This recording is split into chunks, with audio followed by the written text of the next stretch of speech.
I am S.K. Pandey, the teacher of English from ABC Degree. And today, children, I will teach you the second chapter of English, that is the sound of music. आपको पता है the sound of music क्या होता है?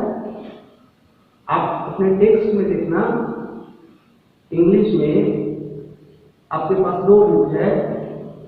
पहला text book है, उसको हम बिहाइंड कहते हैं, और दूसरा सप्लीमेंट्री बुक होता है, वो दूसरा बुक है। तो हम टेक्स्ट स्टार्ट कर रहे हैं और टेक्स्ट का चैप्टर 2 स्टार्ट कर रहे हैं।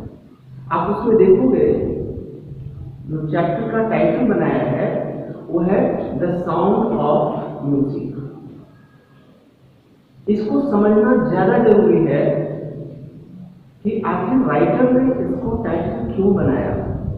और चिल्ड्रन, ये आपके लिए बहुत इंपॉर्टेंट चैप्टर है, क्योंकि आप टीनेजर्स हो, आपको अपने लाइफ में कुछ करना है, और ये भी सच है कि आपके पास बहुत सारे प्रॉब्लम्स हैं। इसका मतलब ये नहीं होता कि गॉड ने मुझे प्रॉब्लम्स दिए हैं तो उसका सॉल्यूशन नहीं है, लेकिन सॉल्यूशन ढूंढना होगा। इसलिए एक चैप्टर इतना इंपॉर्टेंट है कि आप इसको ध्यान से सुनो, ध्यान से देखो। इसमें इस चैप्टर को हम 2 मेथड से आपको पढ़ा रहे हैं, क्योंकि हमको पता है कि केवल वीडियो देखना आपका पर्पस नहीं होना चाहिए। आपका पर्पस इस चैप्टर का क्वेश्चन आंसर को भी सॉल्व करना होना चाहिए। दूसरी बात कि कॉम्पिटिटिव एग्जामिनेशन में भी आपको खड़ा होना है, उस जगह पे जहां पे सीबीएसई बोर्ड से क्वालिफाई करके बच्चे जा रहे हैं, आईसीएसई बोर्ड से क्वालिफाई करके बच्चे जा रहे हैं, और आप झारखंड बोर्ड से आते हैं।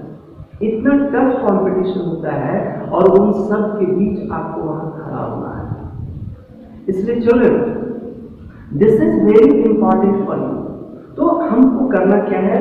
हमको करना है कि एक सेक्शन होता है जिसको हम कहते हैं रीडिंग सेक्शन। आपके टीचर आपको क्लास में जरूर बताएंगे, जिसको कहते हैं पैसेज। जब पैसेज क्वेश्चन आता है, चाहे वो आपका इंटरनल एग्जाम हो या फिर कॉम्पिटिटिव एग्जामिनेशन हो, उसमें जो क्वेश्चन पूछा जाता है उसमें लिखा होता है read the following passage. Passage कहते किसको है पहले आपको बता दें। जैसे किसी भी टॉपिक पे कुछ लाइंस उसमें लिखे हुए हैं, ए लाइन 10 लाइंस 20 लाइंस 30 लाइंस, कुछ भी हो सकता है। पैसेज छोटा भी हो सकता है, पैसेज बड़ा भी हो सकता है, ठीक है। तो उसमें आपको देख करके टेंशन नहीं लेना है। कुछ स्टूडेंट क्या करते हैं पैसेज को सॉल्व करने के लिए कि क्वेश्चन देखते हैं और क्वेश्चन देख करके उसी से मिलता जुलता जो लाइन होता है उसको आंसर में लिख देते हैं, और टीचर हम लोग थोड़ा सा कंसीडर करके मार्क्स दे देते हैं। लेकिन ये प्रोसेस नहीं है, हम कहीं ना कहीं कंपटीशन में वहां डिस्क्वालीफाई करते हैं। तो हमारा पर्पस केवल क्लास 9 के एग्जाम को क्वालिफाई करना नहीं है। हमारा पर्पस 9, 10, 11, 12 के बाद उन सारे स्टूडेंट के बीच खड़ा होना है जहां नंबर ऑफ वैकेंसीज कम होते हैं, और उसमें आपको क्वालिफाई करना है, और उसमें पैसेज जरूर आता है। तो वो जो पैसेज होता है चिल्ड्रन, उसमें हम उसको कहते हैं अनसीन पैसेज। क्यों अनसीन पैसेज कहते हैं? क्योंकि उस पैसेज को हम अपने लाइफ में पहली बार देख रहे हैं। हम इससे पहले उसको कहीं देखे नहीं है। हो सकता है आप पढ़ने में अच्छे हो, बहुत सारे एक्सरसाइज प्रैक्टिस किए होंगे, तो हो सकता है आप उसको कभी सॉल्व किए होंगे, हो सकता है। लेकिन मैक्सिमम स्टूडेंट के लिए वो पहला अटेम्प्ट होता है, इसलिए उसको कहते हैं अनसीन पैसेज। क्लियर? तो सीन, अनसीन। अब देखिए यहाँ एक चीज और क्लियर हो गया। एक वर्ड होता है एंटोनिम्स, दूसरा होता है सिनोनिम्स। एंटोनिम्स किसको कहते हैं? उल्टा शब्द, जिसको हिंदी में विपरीतार्थक कहते हैं। सिनोनिम्स समानार्थक। तो सीन का एंटोनिम्स क्या होगा? अनसीन होगा। अगर आपसे कोई पूछे कि सीन का एंटोनिम्स क्या होगा, एंटोनिम्स मीन्स अपोजिट वर्ड, जिसको हिंदी में क्या कहते हैं? विपरीतार्थक, आई मीन उल्टा। तो सीन का अपोजिट क्या हो जाएगा? अनसीन। तो दिस इज अनसीन पैसेज। क्यों? क्योंकि मैंने इसको कभी देखा नहीं। तो ये बुक आपके पास है, इमेजिन, मान लो कि इस चैप्टर को आपके टीचर ने आज से पहले नहीं पढ़ाया है और यही पैसेज आपके एग्जाम में आ जाए और वहां क्वेश्चन दे दिया जाए, तो उस क्वेश्चन का आंसर आपको उस पैसेज से ढूंढना है और पैसेज से ढूंढ करके आपको उसका आंसर लिखना है। तो इस चैप्टर के माध्यम से हम दो चीज आपको बता रहे हैं, how to solve unseen passage, unseen passage को कैसे सॉल्व करना है, और दूसरा इस चैप्टर को भी हम आपको पढ़ाने की कोशिश कर रहे हैं। दूसरी बात कि इस चैप्टर के माध्यम से, इस वीडियो के माध्यम से हम आपको एक मैसेज देना जरूर चाहेंगे कि आप कल का फ्यूचर हो। क्लासरूम में जब बैठते हो तो टीचर को रिस्पेक्ट करो और टीचर से एक एक चीज पे बात करो, टीचर से एक एक चीज सीखने की कोशिश करो। Teacher has come in the class, why no, to teach you, आपको पढ़ाने आए हैं एक एक चीज के बारे में। सपोज कैसे हम लोग को पढ़ना चाहिए क्लास में, टॉपिक क्या है? The sound of music. Suppose आपके यहाँ कोई गेस्ट आए हुए हैं, आप अपने बुक में पढ़ रहे हैं द साउंड ऑफ म्यूजिक। किसी गेस्ट ने कह दिया कि सुनो जी, तुम क्लास 9 के स्टूडेंट हो, तुम केवल हमको ये बता दो कि ये द क्या है। तो आप अगर ये आंसर देते हो कि द है, द वर्ड है, नहीं, आपको बताना है कि द क्या है? आर्टिकल है। द क्या है? डिटरमिनर भी है। हो सकता है कि आपके गेस्ट आपसे पूछें कि भाई आर्टिकल है, डिटरमिनर है, आप बताओ कैसे वो डिटरमिनर है, कैसे आर्टिकल है। ठीक है, तो डिटरमिनर का क्या डेफिनेशन है, आर्टिकल का क्या डेफिनेशन है। तो चिल्ड्रन, आप अपने टीचर से हेल्प लो, पढ़ने की कोशिश करो।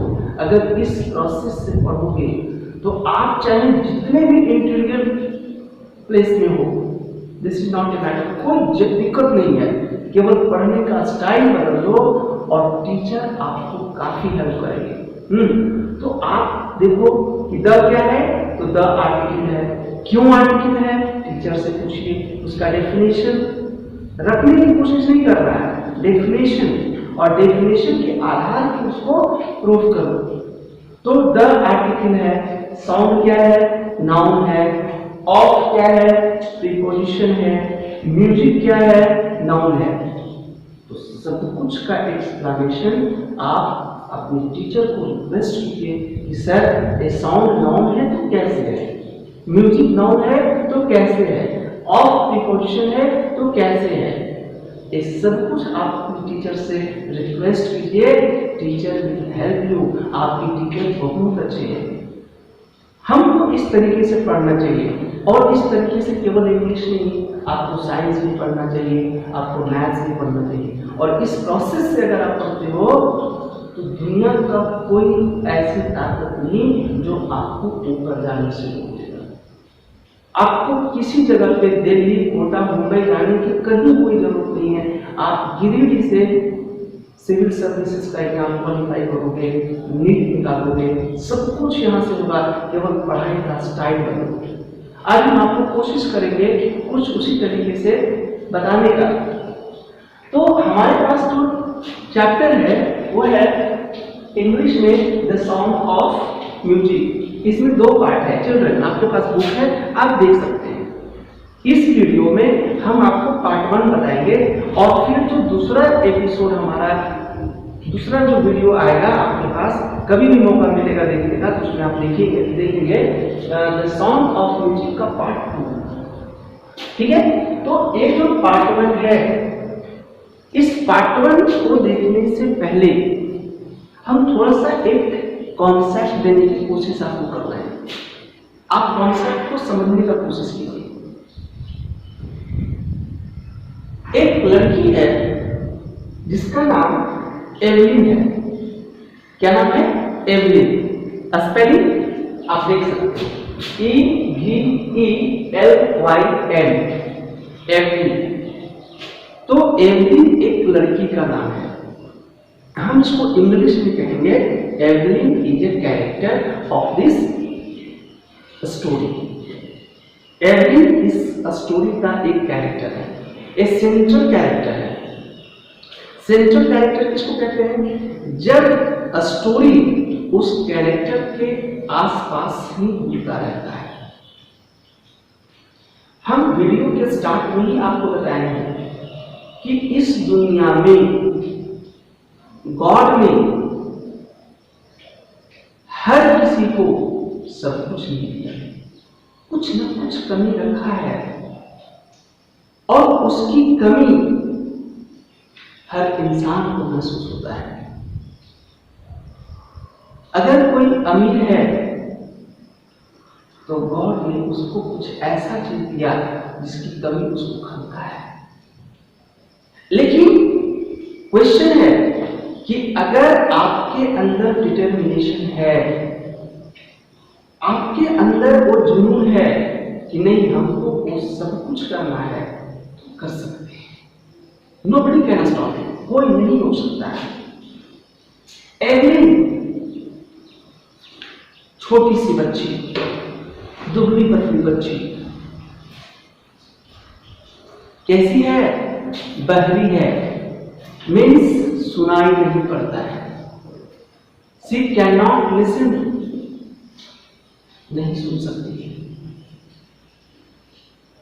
सबसे बड़ी बात आज के परिवेश में ये कितना कर्स है, कैसा कर्स है, गॉड ने कैसा उसको बनाया।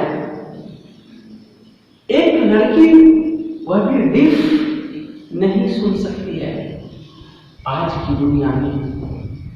Really it is a challenging task. Society आज उस लड़की को इग्नोर कर देगा। अगर किसी लड़के को कहा जाए शादी से पहले कि भाई जिस लड़की से आपकी शादी होने जा रही है वह डीफ है, वह बहरी है, समाज में कितने ऐसे लोग हैं जो उस लड़की को एक्सेप्ट करेगा? आई थिंक नोबडी, कोई नहीं। अगर कोई कहता है, कोई मीडिया में कहता है, कोई किताब में कहता है, तो केवल बेसलेस बात है। वो केवल अपने पॉपुलैरिटी के लिए कहता है, मीडिया में आने के लिए कहता है। हम लोगों ने भी बहुत कुछ पढ़ा है, लेकिन सच ये है कि सोसाइटी उस लड़की को एक्सेप्ट नहीं कर सकता। कहता है नहीं वो बहरी है, उससे शादी करके क्या करेंगे? सोचो उसके पेरेंट्स के लिए कैसा लगता होगा कि गॉड ने मुझे बेटी भी दिया और वह भी डीफ दिया, बहरी दिया। एक तो आज की सोसाइटी में लोग कहता है कि भगवान मुझे बेटी मत देना। लोग कहते हैं, खास करके गांव घर में जरूर कहते हैं, किसी के घर में अगर बेटे का जन्म होता है तो उसके यहाँ खुशी को मनाने का जो तरीका होता है वो अलग होता है। लेकिन अगर किसी के यहाँ बेटी का जन्म होता है तो लोग खुशी मनाते हैं सोसाइटी को दिखाने के लिए, लेकिन अंदर से खुश नहीं होता है। तो एक तो बेटी का जन्म होना और दूसरा बहरी हो जाना उसके पेरेंट्स के लिए कैसा है? तो एवलिन कैसी है? बहरी है। शी कैनॉट लिसन, नहीं सुन सकती है, लेकिन उसके अंदर एक जज्बा है, वो ठान ली है क्या कि मैं म्यूजिक सीखूंगी। दुनिया की कोई ताकत नहीं जो हमको म्यूजिक सीखने से रोक लेगा। मेरे पास क्या है, मेरे पास क्या नहीं है, उससे कोई मतलब नहीं। मुझे म्यूजिक सीखना है तो सीखना है।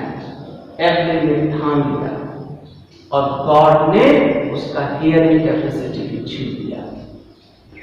कितना प्रॉब्लम है आप देखिए। अब होता क्या है कि चूंकि एवलिन डिफ है, बहरी है, लेकिन दूसरी तरफ एवलिन ने सोच लिया कि मुझे म्यूजिक सीखना है। तो जब सोच लिया तो गॉड भी हेल्प करता है, गॉड भी उसको हेल्प करता है। एक प्रोवर्ब्स है, God helps those who help themselves. ईश्वर उसी की मदद करता है जो अपनी मदद खुद करता है। आप यहां देखो कि जब वो डिसाइड करती है कि मुझे सीखना है तो कैसे सीखेगी? Because of hard work, because of patience. खूब मेहनत करेगी, पेशेंस। अभी आजकल टेलीविजन पे महाभारत चल रहा है, आप लोग देखते होंगे, जरूर देखते होंगे। उसमें दो कैरेक्टर है, एक गंधारी और दूसरा धृतराष्ट्र। धृतराष्ट्र जन्म से अंधा है। गंधारी, जब धृतराष्ट्र उसकी शादी तय होती है तो अपने आंखों पे पट्टी बांध देती है। गंधारी जब गंधार से हस्तिनापुर आती है तो पूरे हस्तिनापुर में जितने भी उसके मेंबर्स ऑफ फैमिली है किसी को पहचानती नहीं है, क्योंकि वो आंख बंद करके वहीं से आई है, पट्टी लगाकर आई है। लेकिन दूसरी तरफ कैरेक्टर कौन सा है? धृतराष्ट्र, जो जन्मांध है, जन्म से अंधा है, किसी को देख नहीं सकता। लेकिन because of hard work, because of practice, कोई भी जब आता है तो धृतराष्ट्र उसके आने की याहट से समझ लेता है कि वह आदमी कौन रहा है। बहुत सारे कैरेक्टर्स हैं उसमें। धृतराष्ट्र, विदुर जब आते हैं तो धृतराष्ट्र कहते हैं और क्या बात है, जबकि देख नहीं सकता, देख नहीं सकता, फिर भी धृतराष्ट्र कहता है विदुर आओ। धृतराष्ट्र देख नहीं सकता फिर भी कहता है बोलो गंधारी आज तुम कैसे आई, बोलो तुम थी आज तुम कैसे आई। पता है क्यों? Because of practice, because of practice. Eklavya का अंगूठा ले लिया गया काट करके, लेकिन उसके अंदर वो जुनून था कि मुझे धनुर्विद्या सीखना है। तो बिकॉज ऑफ प्रैक्टिस, प्रैक्टिस करके वो धनुर्विद्या सीख लिया। आप महाभारत की बात कर रहे हैं, क्योंकि अभी करंट एग्जाम्पल चल रहा है, आप लोग जरूर देखते होंगे। और खास करके हमको पता है कि बच्चे लोग रामायण और महाभारत, अगर किसी के घर में भी टेलीविजन है तो लोग देख रहा है। पता है अर्जुन बहुत बड़ा धनुर्धर कैसे बना? एक बार की बात है कि छोटे थे जब, तो भीम अंधेरी रात में, अंधेरे में, भीम अंधेरे में खाना खा रहा था। अर्जुन चल जाता है और पूछता है कि भीम भैया आप अंधेरे में खाना कैसे खा रहे हो, आपके हाथ मुंह तक अंधेरे में कैसे जा रहे हैं? और भीम ने क्या उत्तर दिया? अर्जुन प्रैक्टिस, प्रैक्टिस करो अर्जुन, इस अंधेरे में भी वो हाथ मुंह तक जाएगा। और एक चीज अर्जुन के दिमाग में बैठ गया और अर्जुन अंधेरे में ही प्रैक्टिस करने लगा। यही कारण था कि अर्जुन बहुत बड़ा धनुर्धर बना। सेम एग्जाम्पल इस एवलिन के साथ है। एवलिन बहरी है, सुन नहीं सकती है, लेकिन उसने ठान लिया कि मुझे म्यूजिक सीखना है। और जब उसने ठान लिया तो रोक कौन सकता है? कोई नहीं रोक सकता है। तो होता क्या है आपको हम बताते हैं, एवरी जब वो क्लास में है तो एक क्लास से पहले की कहानी बताते हैं। कैसे है कि एक लड़की every slide gun, you know slide छोटी गन, क्यों नहीं छोटी होगी? क्योंकि उसकी उम्र छोटी है। तो छोटी सी लड़की जो 17 ईयर्स से नीचे दिख रही है,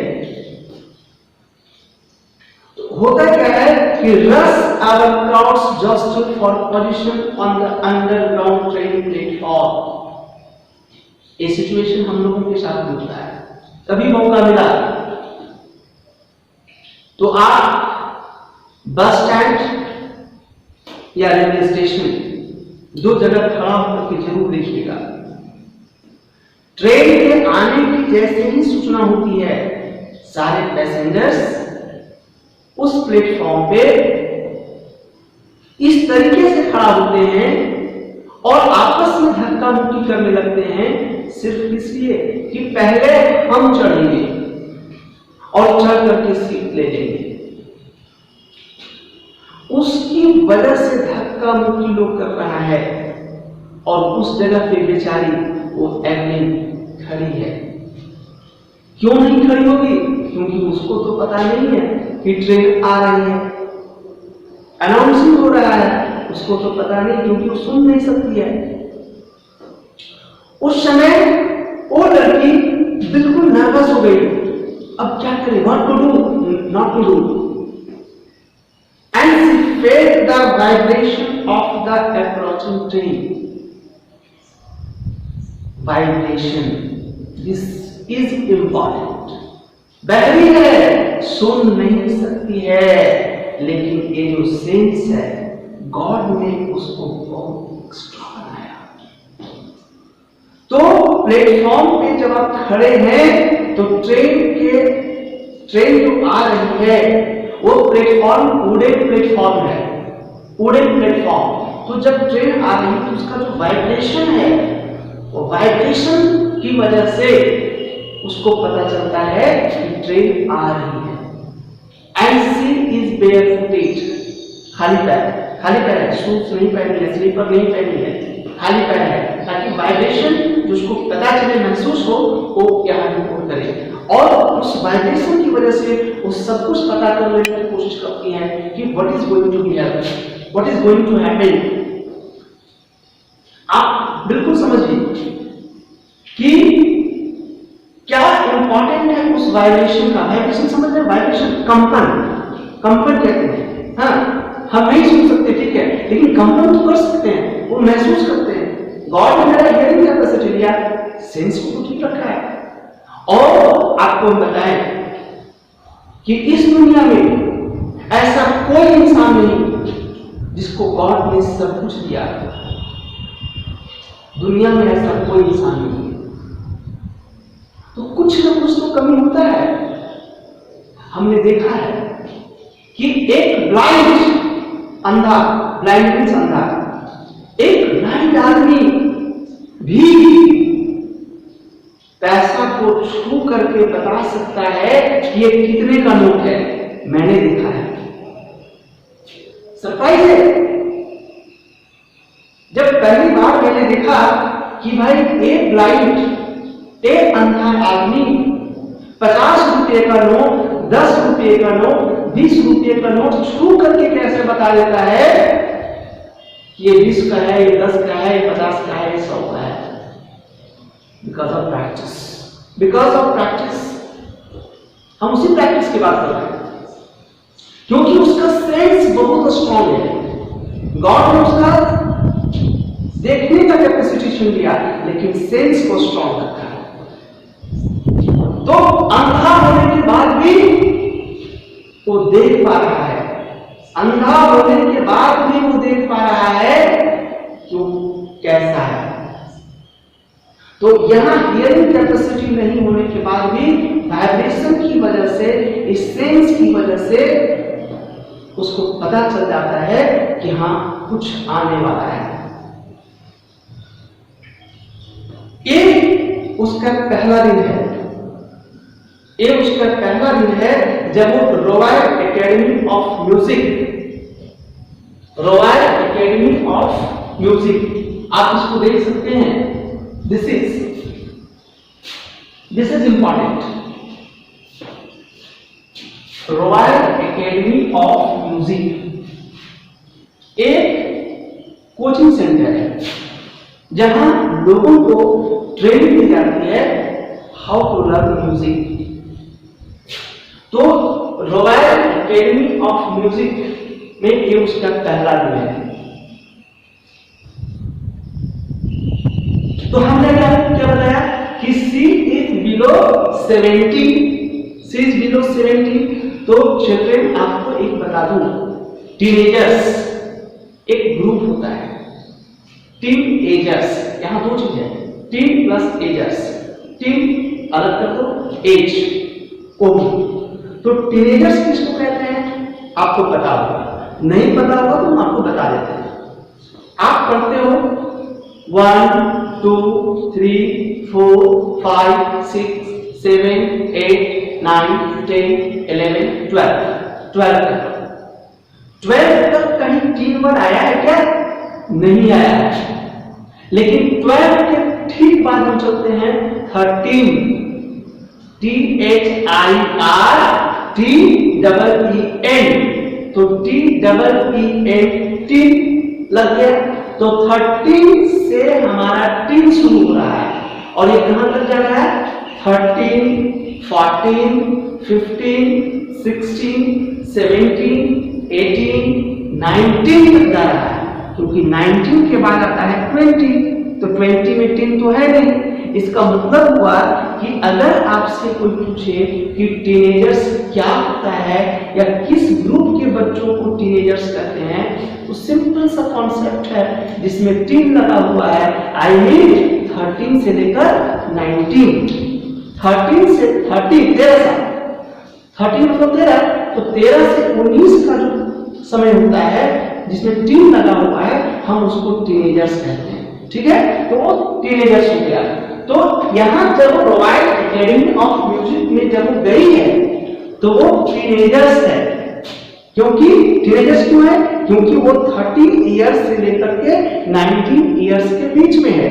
आपको पैसेज को इसी तरीके से पढ़ना है, समझना है, तो फिर आप कॉम्पिटिटिव एग्जामिनेशन में किसी भी तरह के पैसेज को सॉल्व कर सकते हैं। तो क्या है? टीनेजर्स है। अब यहां क्या होता है कि enough for any teenager fresh from a Scottish farm, a Scottish farm। आपको एक चीज और बता दें, ये जो एवलिन है ये कहां की रहने वाली है? एवलिन स्कॉटलैंड की रहने वाली है, स्कॉटिश। ये सब जरूर, ये सब आपको लिखा हुआ नहीं है, पैसेज में नहीं लिखा हुआ है, लेकिन आपको समझना पड़ेगा on the basis of understanding. Evelyn कहां की रहने वाली है? ये नेटिव प्लेस इसका क्या है? तो स्कॉटलैंड का है। क्लियर? तो एवलिन स्कॉटलैंड की रहने वाली है, Scottish farm. But this is aspiring musician face bigger challenge than most and she was performing. क्यों नहीं चैलेंजिंग टास्क होगा? वो रॉयल एकेडमी ऑफ म्यूजिक में गई है जहां म्यूजिक लोगों को सिखाया जाता है, लेकिन वो नहीं सीख सकती है। क्यों नहीं सीख सकती है? पता है क्यों नहीं सीख सकती है? एवलिन म्यूजिक इसलिए नहीं सीख सकती है क्योंकि वो डीप है, क्योंकि वो गहरी है। अब देखिए यहां क्या हो रहा है next, Evelyn tennis loss of hearing had been gradual. अचानक क्या हो रहा है कि एवलिन का जो हियरिंग कैपेसिटी है पूरा का पूरा अचानक खत्म नहीं हुआ, ग्रेजुअली धीरे धीरे धीरे धीरे उसका सुनने का जो कैपेसिटी है वो कम हो रहा है, gradually. Her mother remembers noticing something was wrong when the 8-year-old Evelyn was waiting to play the piano. उसकी मदर को सबसे पहली बात कब पता चला? क्वेश्चन हो सकता है, क्वेश्चन पूछा जा सकता है कि एवलिन बहरी है, एवलिन डीफ है, एक कब पता चला? तो जब एवलिन 8 साल की है, Evelyn was only 8 years old, उस समय उसकी मदर ने उसको बुलाया, किस लिए? To play the piano. To play the piano, piano musical instrument है और म्यूजिकल इंस्ट्रूमेंट के पैसे लगता है, इसलिए हम ना तो केवल कह सकते हैं टू प्ले पियानो, हमको लिखना होगा टू प्ले द पियानो। तो एवलिन को जब पियानो बजाने के लिए बुलाया गया तो नाम बुलाया जा रहा है एवलिन का, लेकिन एवलिन नहीं आ रही है। तो उस समय उसकी मदर थोड़ा सा लगा कि कुछ बात है, लेकिन माँ तो माँ होती है, माँ कभी नहीं सोच सकती है कि हमारे बच्चे के अंदर कुछ प्रॉब्लम होगा, कभी नहीं, प्रॉब्लम है कभी नहीं, कभी माँ, केवल माँ, सोसाइटी में केवल माँ एक ऐसा चीज है जो अपने बच्चे को हमेशा कहती है कि नहीं मेरा बच्चा ठीक है। पता है यशोदा के पास जब लोग जाते हैं कृष्ण का कंप्लेन लेकर के कि तुम्हारा कृष्ण जो है हमारा माखन चुरा कर खा जाता है, यशोदा कहते कि नहीं मेरा कान्हा ऐसा कर ही नहीं सकता। तो सिर्फ माँ एक ऐसा चीज है जो अपने बच्चों की गलती को इग्नोर करने की कोशिश करती है। तो माँ को पता चला जब वो 8 साल की थी, लेकिन इसको इग्नोर कर दी, इसको इग्नोर कर दी। अब क्या होता है कि they called her name and she didn't move, and I suddenly realized she hadn't heard, says Isabel Brady. For quite a while, Evelyn managed to conceal her growing weakness from friends and teachers.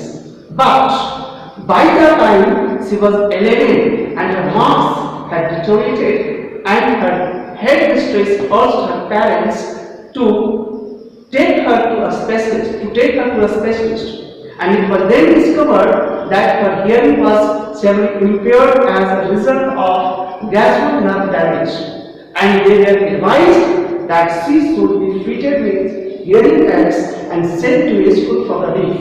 Everything suddenly looked black, says Evelyn. अब होता क्या है कि उसकी मदद ने उस समय इग्नोर कर दी, लेकिन धीरे धीरे हम आपको बताए हैं कि उसका हियरिंग कैपेसिटी धीरे धीरे कम हो रहा है। When she was 11 years old, जब वो 11 साल की है, तो भाई जब वो बहरी होती जा रही है, टीचर क्लास में पढ़ा रहे हैं, वो सुन नहीं पा रही है, तो किसी भी क्वेश्चन का आंसर कहां से देगी? सवाल ही नहीं होता, हम भी नहीं दे सकते। तो टीचर पढ़ा रहे हैं, उसको सुनाई नहीं पड़ रहा है, इसलिए कुछ भी जान रही है, वो केवल स्कूल आ रही जा रही है।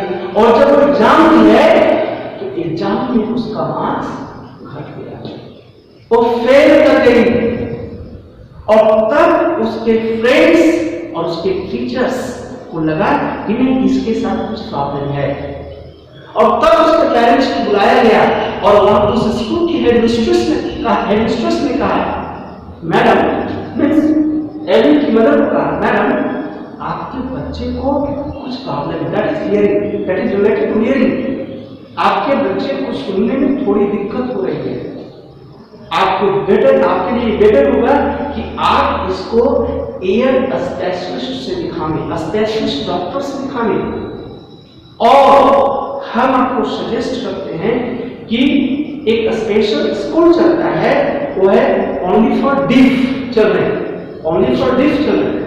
जो डिफ बच्चे होते हैं, बहरे बच्चे होते हैं, जो बच्चे सुन नहीं सकते, उनके लिए स्पेशल स्कूल चलता है।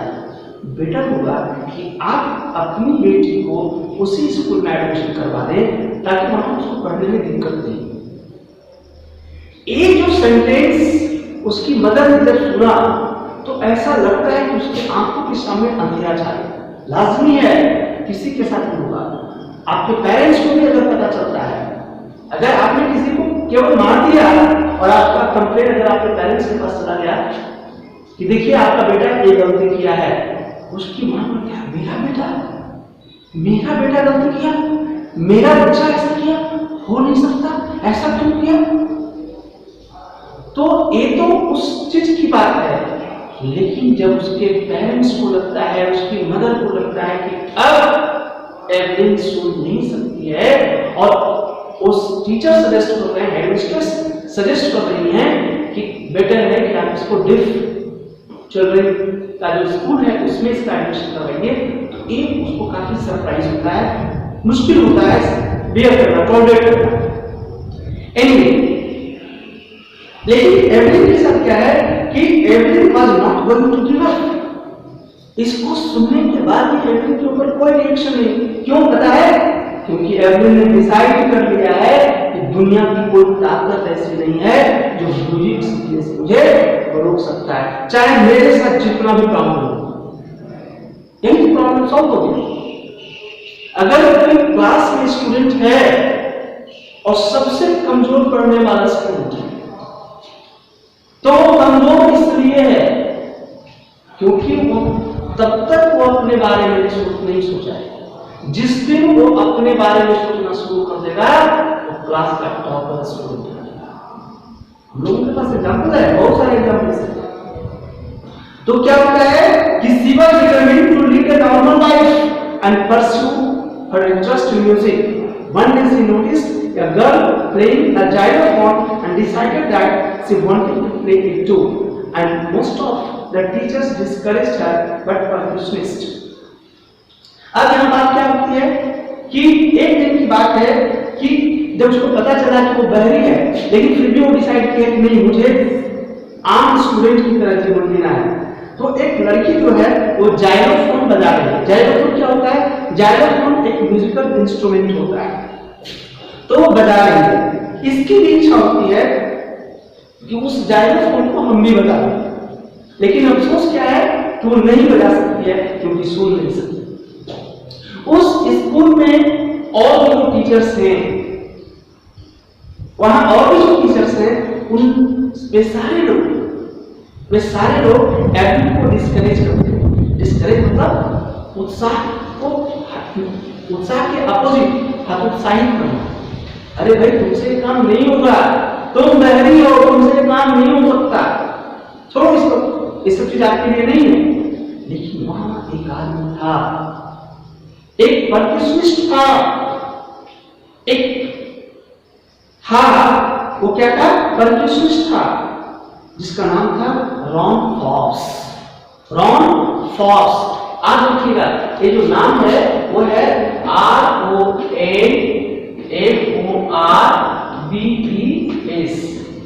रॉन फॉक्स एक परक्यूशनिस्ट है, म्यूजिशियन है। इसने एवलिन के आंखों को पढ़ लिया और कहा, नहीं, ऐसा नहीं है एवलिन, अगर तुम्हारे अंदर विल है, डिटरमिनेशन है, तो तुम म्यूजिक सीख सकते हो। मैं तुमको सिखाऊंगा। अगर तुम्हारे अंदर जज्बा है तो मैं तुम्हें सिखाऊंगा। तो किसने हेल्प किया? रॉन फॉक्स ने। किसको हेल्प किया? एवलिन को।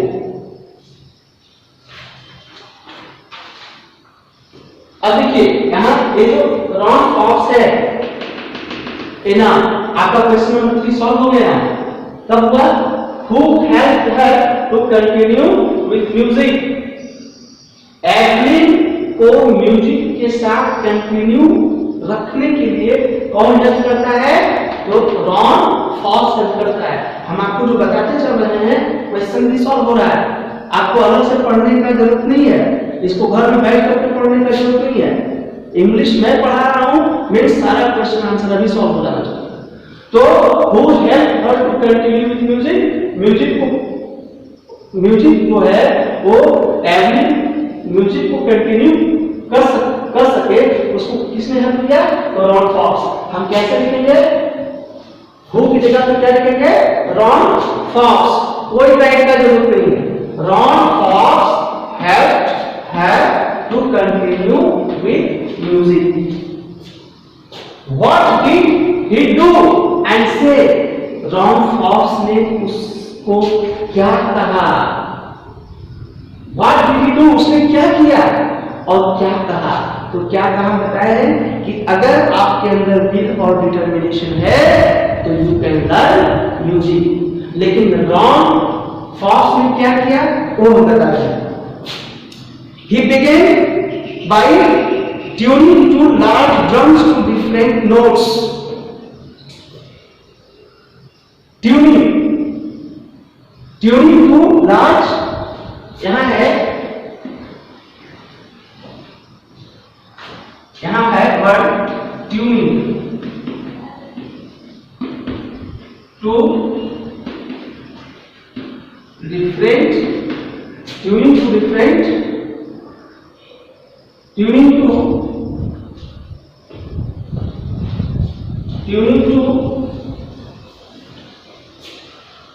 large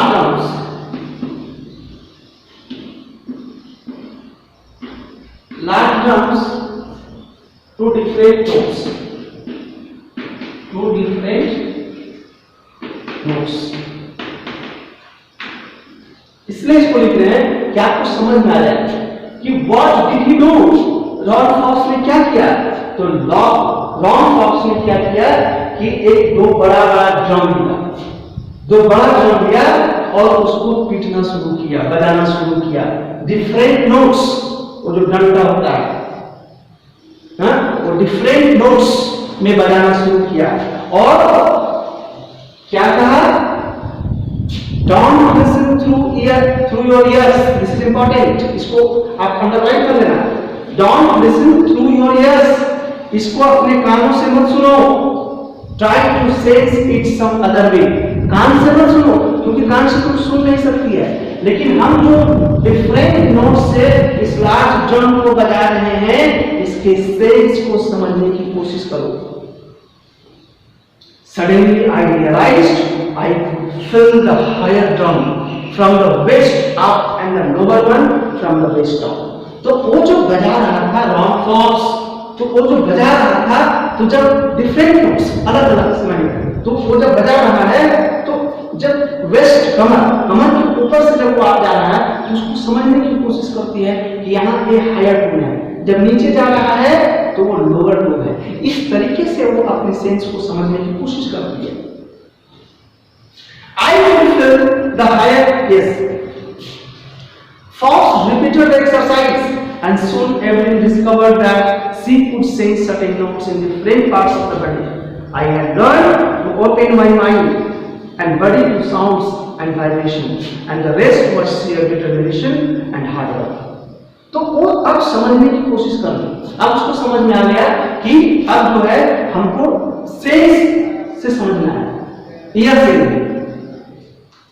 She never looked back from the point onwards। She toured the United Kingdom।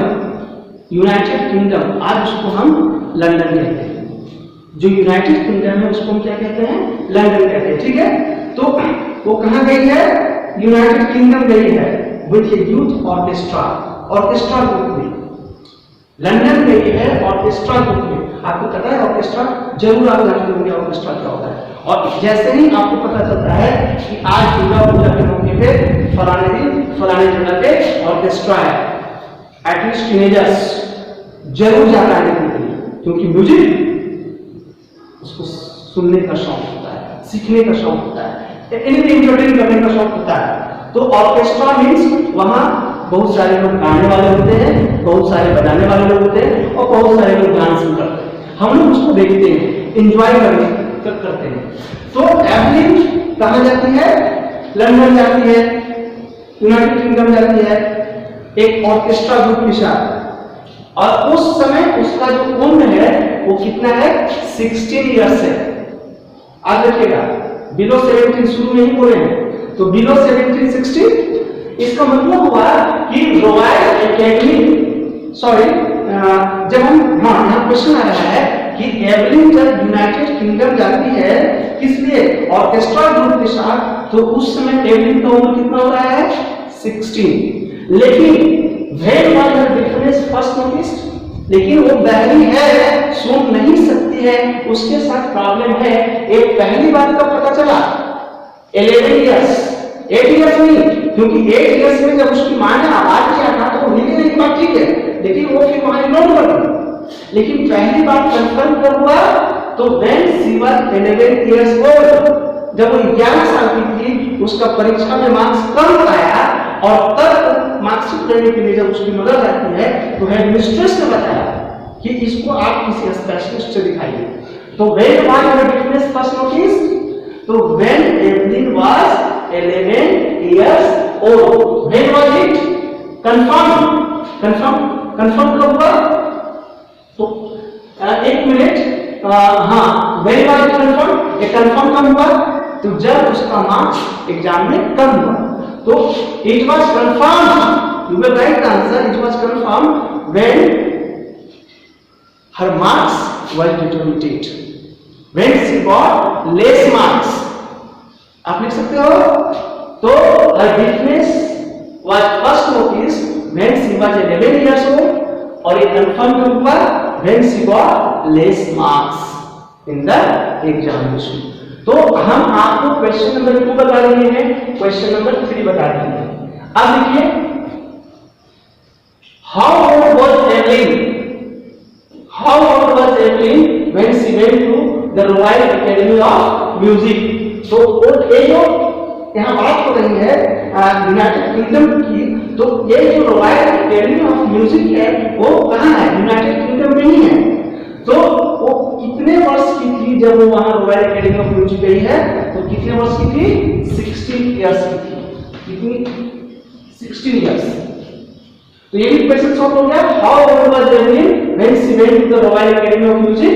तो she was 16 years old when she went to the Royal Academy of Music। और ये royal Academy of music कहाँ है? बताया अभी, London में, जिसको United kingdom कहते हैं।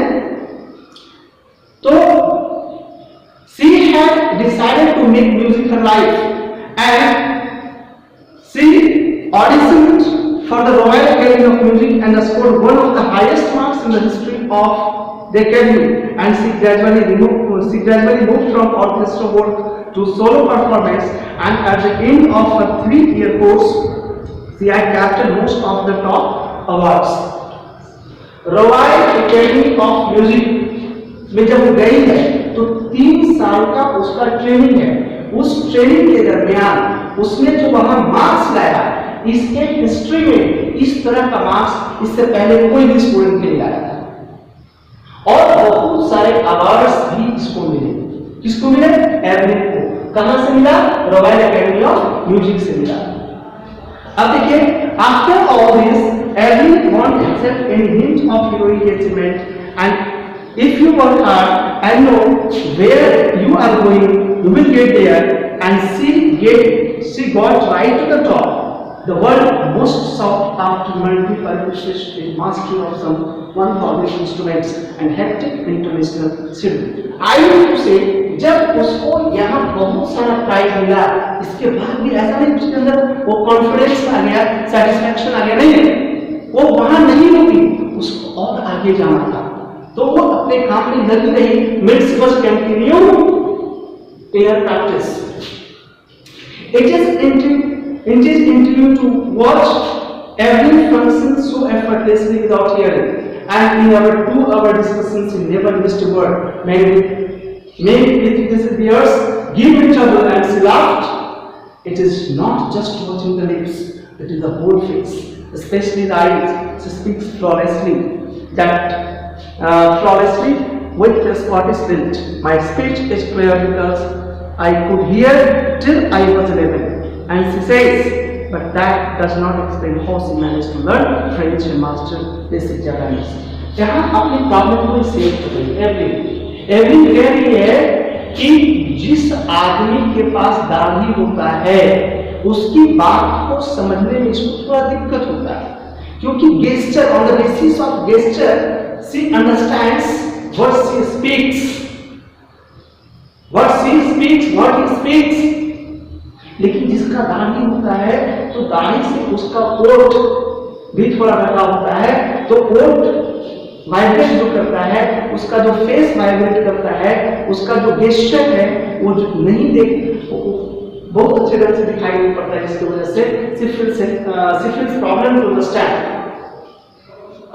नाउ एज फॉर म्यूजिक से express It pulls into every part of my body. It tingles in the skin, my cheekbones and even in my ear. When she plays the xylophone, she can sense the sound passing up the stick into her fingerprints. By leaning against the drums, she can feel the resonance flowing into her body. On a wooden platform, she removes her shoes so that the vibration pass through her bare feet and up her legs. एक जब भी किसी भी programme में जाती थी और जब वो म्यूजिक का प्रैक्टिस करती थी, वो हमेशा बेयर फुटेड होती थी। पता है क्यों? क्योंकि ताकि वो जब कोई भी म्यूजिक जब बजे, तो जब ड्रम बजे, म्यूजिक बजे, उसका वाइब्रेशन उसके बेयर फुटेड को फील हो और वो सेंस उसको पता चले और इसके आधार पर वो कर सकती है, सीख सकती है। Not surprisingly, Evelyn delights her audience. In 1991, she was presented with Royal Philharmonic Society's prestigious Soloist of the Year award. This is very important. Question may be asked. 1991 में उसको रॉयल फिल्हार्मोनिक सोसाइटी के द्वारा prestigious Soloist of the Year award से सम्मानित किया गया। This is important and you can mark in the book. Said master percussionist James Blades, God may have taken her hearing, but He has given her back something extraordinary. What we hear, she feels. एक percussionist है जिसका नाम क्या है? इसका नाम है James blades. James blades एक अनदर percussionist है। वो कहता है कि ईश्वर ने उससे सुनने की शक्ति छीन लिया, लेकिन इसके बावजूद, इसके बदले में उसको एक एक्स्ट्रा ऑर्डिनरी गिफ्ट दिया। क्या गिफ्ट दिया? कि हम जिसको सुन सकते हैं उसको फील कर सकते हैं, समझ सकते हैं। जिसको कहते हैं, जैसे आप लोग रामायण महाभारत में देखते होंगे कि बहुत सारे साधु महात्मा जो ऋषि मुनि लोग होते हैं, उन लोग बैठे बैठे देखते हैं कि क्या आने वाला है। क्यों? क्योंकि वो फ्यूचर को देख सकते हैं। अपने शरीर को तपस्या में इतना लीन कर दिए कि आने वाला कल क्या होने जा रहा है वो सब कुछ बता देते हैं। महाभारत में देखिए, वेदव्यास ने हस्तिनापुर में जाकर के गंगा पुत्र भीष्म, द्रोणाचार्य, द्रौपदी और स्वयं और खुद धृतराष्ट्र को उन्होंने बताया कि क्या क्या होने वाला है। बार बार जाकर उन्होंने बताया जो होने वाला है, क्योंकि उसके पास वो पावर है। तो गॉड ने एवलिन का सुनने का पावर जरूर ले लिया, लेकिन इसके बदले में उसको एक ऐसा गिफ्ट दिया। वो गिफ्ट क्या था कि व्हाट वी हियर, हम लोग जो सुन सकते हैं, हम लोग जो सुनते हैं उसको महसूस करते हैं far more deeply than any of us। भाई हम लोग तो केवल सुनते हैं, we hear but see can listen। पता है, hear मतलब भी सुनना, listen मतलब भी सुनना। लेकिन listen का मतलब ध्यान से सुनना, hear मतलब केवल सुनना। जैसे टीचर क्लास में पढ़ा रहे हैं, कुछ बच्चे हल्ला कर रहे हैं, या फिर हो सकता है कि टीचर की क्लास भी बोरिंग हो, तो बच्चे लोग जबरदस्ती सुन रहे हैं। टीचर चले गए, किसी ने पूछा क्या थी, वो जो सर थे उन्होंने क्या पढ़ाया, अरे पता नहीं उनका बात कौन, अपना बोल रहे थे, हम लोग ध्यान से थोड़ी सुनते हैं। तो उस समय बच्चे हियर करते हैं। लेकिन कोई टीचर जिनका क्लास बहुत मजेदार होता है, जिनकी बात को आप गौर से सुनते हैं, एक एक चीज सुनते हैं, और किसी ने पूछा कि भाई टीचर ने क्या पढ़ाया, और एक डेढ़ आपने आंसर दे दिया, कैसे पढ़ाया वो सब कुछ मेथड आपने बता दिया। It means you listen, LISTEN। तो लिसन मतलब ध्यान से सुनना, हियर मतलब केवल सुनना। अब आइएगा कि Evelyn confesses that she is something of her calling. I have just got to work often harder than classical musicians, but the rewards are enormous। वो इतनी मेहनत की कि बहुत सारा उसको enormous मीन्स बहुत सारा प्राइज उसको मिलना शुरू हो गया। Apart from the regular concerts, Evelyn also gives free concerts to prisons and hospitals. She also gives high priority to classes for young musicians. Any district of the without found for deaf children said she is a shining star for deaf children. Evelyn केवल वो different classes में ही नहीं जाती थी, बल्कि free, उसका free programme होता था। उसका फ्री प्रोग्राम होता था। कब किस जगह पे वो फ्री प्रोग्राम उसका चलता था, वो जाती थी प्रिजन्स में, जेल, जहां बंदी लोग होते हैं, कैदी लोग होते हैं, जिनको पुलिस अरेस्ट करती है, प्रिजन्स, जेल खाना, जेल में, वहां पे वो जाकर के वो म्यूजिक को सिखाती थी। मतलब जो नीडी पर्सन होता था, प्रिजन्स में जाती थी, फिर हॉस्पिटल्स भी जाती थी, प्रिजन्स में जाती थी, हॉस्पिटल्स में जाती थी, और वो काफी प्रायोरिटी देती थी किसके लिए? वैसे लोग जो यंग म्यूजिशियंस हैं, मतलब जो म्यूजिक सीखना चाहते हैं। अब यहाँ एक चीज आप देखिए, क्वेश्चन नंबर 4 कि name the various places and houses for which Evelyn performs. तो नेम द वेरियस प्लेसेस,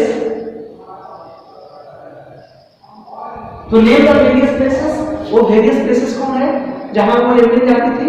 अभी मैंने क्या बताया, प्रिजन्स, जेल लिख सकते हैं आप, उसके लिए वर्ड प्रिजन्स का स्पेलिंग अगर दिक्कत हो, कंफ्यूजन हो तो जेल लिख सकते हैं। ये आज के इंग्लिश में चल रहा है, JAIL।